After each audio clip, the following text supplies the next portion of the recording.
नमस्कार, देवभूमि चैनल में आपका स्वागत है। आज के इस वीडियो में हम सुनेंगे बैसाख महात्म्य का 24वां अध्याय। आइए अध्याय आरंभ करते हैं। श्रुति देव जी बोले, हे राजन, इन सब पुण्यवर्धिनी तिथियों में शुक्ल पक्ष की द्वादशी संपूर्ण पापों का नाश करने वाली है। वैशाख मास में शुक्ल पक्ष की द्वादशी के दिन बछड़े सहित गौ का दान करना, ब्राह्मण भोजन कराना तथा गंगा तट पर ग्रहण के समय दान करना दुर्भिक्ष के समय प्रतिदिन करोड़ों मनुष्यों को भोजन कराने के बराबर है। इस दिन एक चुटकी अन्न देना भी कोटि ब्राह्मणों को भोजन कराने के फल के बराबर है। तुलसी के कोमल पत्तों से विष्णु भगवान को दूध द्वारा स्नान कराने से राजसूय और अश्वमेध यज्ञों के समान फल मिलता है। चंदन आदि का दान सायंकाल के समय करने से आने वाली व्याधियों से सदैव मुक्त रहता है। शालिग्राम शिला का दान करने से संपूर्ण पापों से छूटता है। यम, पितृगण, गुरु, देवता और विष्णु भगवान के निमित्त दक्षिणा सहित जल का घड़ा, दही और अन्न का दान करना प्रयागराज में प्रतिदिन करोड़ों मनुष्यों को 1 वर्ष तक षट रस युक्त सुंदर भोजन कराने के बराबर है। शुक्ल पक्ष की त्रयोदशी के दिन दूध, दही, घृत, मधुर, मिष्टान आदि पंचामृत से विष्णु भगवान को स्नान करा के पूजन करने वाला अपने कुल सहित विष्णु लोक को जाता है। सायंकाल शरबत दान करें, रसीली ककड़ी दान करें, ईख व आम का दान करें तो अपने सब पापों के कर्म बंधनों से छूटकर मुक्ति पाता है और उसकी संतान 100 पीढ़ी तक बराबर चलती रहती है। शुक्ल पक्ष की द्वादशी में जो कुछ भी पुण्य किया जाता है वह अक्षय फल को देता है। इस व्रत की प्रख्याति क्यों हुई वह भी मैं तेरे सामने कहता हूँ। इसके सुनने से पाप दूर होते हैं और यह अत्यंत मंगलकारी भी है। प्राचीन काल में कश्मीर देश में एक देवदत्त नामक ब्राह्मण हुआ था। उसकी मालती नामक एक पाप रूपी पुत्री सत्यशील नाम के बड़े विद्वान ब्राह्मण को ब्याही गई थी। उसका पति उसे अपने यवन देश को ले गया, परंतु वह रूप यौवन संयुक्ता कभी भी पत्नी की प्रिया न हुई। वह उससे सदा द्वेष रखती थी। वह अपने पति पर क्रोध करके उसे वशीभूत करने की इच्छा से पतित स्त्रियों के बताए अनुसार अपने पति को दास के समान वश में करने के लिए वशीकरण की औषधि लेने हेतु एक योगिनी के मंदिर में जाकर योगिनी को प्रसन्न करने लगी। वह दुराचारणी बहुत शीघ्र ही उस कुटी में भी जा पहुंची, जो बहुत लंबी चौड़ी और कांतिमान थी, जिसमें 100 स्तंभ बने हुए थे, जो सुसज्जित थी और जिसमें दीपक जगमगा रहे थे। ऐसे शोभायमान स्थान में वह योगिनी के आने की बाट में रुद्राक्ष की माला लिए जप कर रही थी। इस प्रकार उस स्त्री के प्रार्थना करने पर योगिनी ने प्रसन्न हो उसे मन को लुब्ध कराने वाले मंत्र बतलाए।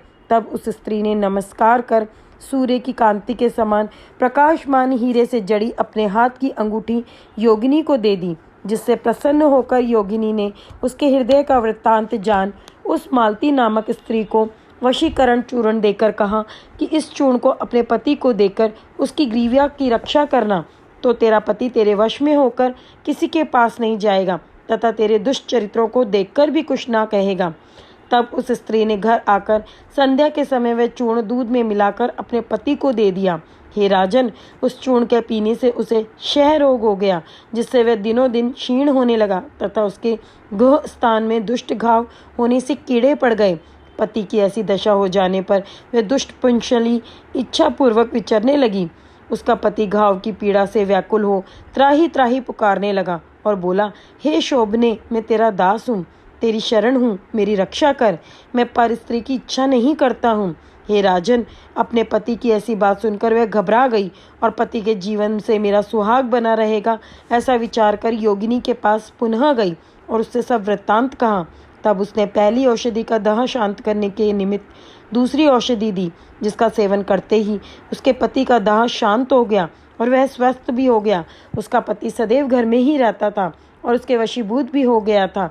तब उसकी स्त्री के पास सभी जातियों के व्यभिचारी मनुष्य घर के काम के बहाने से आने लगे। उस पाप के कारण उसके शरीर में भयानक प्राणनाशक कीड़े पड़ गए, जिन्होंने उसकी नाक, जीवा और दोनों कानों में छेद कर दिए। उसके स्तन कट गए तथा अंगुलियों की ढोड़ बंध गई। अंत में वह देह त्याग नर्क भोगने लगी। 15 सहस्त्र वर्षों तक ताम्र भांड नामक नरक में दग्ध होने के बाद वह 100 जन्मों तक बार बार कुत्ते की योनि में पड़कर घर घर घूमती रही। फिर सौबीर देश में पद्मबंधु नामक ब्राह्मण की दासी के घर कुतिया बनी। उसके कान टूटे फूटे और पूंछ छिन्न भिन्न तथा मस्तक में कीड़े पड़े रहते थे। इस प्रकार उस जन्म में भी वह अनेक कलेशों को सहन करती रही। देव योग से जब कर्म फल पूरा हो गया तो वैशाख मास की मेष की संक्रांति में शुक्ल पक्ष की एकादशी के दिन पद्मबंधु का पुत्र नदी में स्नान कर पवित्र हो गीले वस्त्रों से घर आया। वहां तुलसी स्तंभ के पास उसने अपने चरण धोए।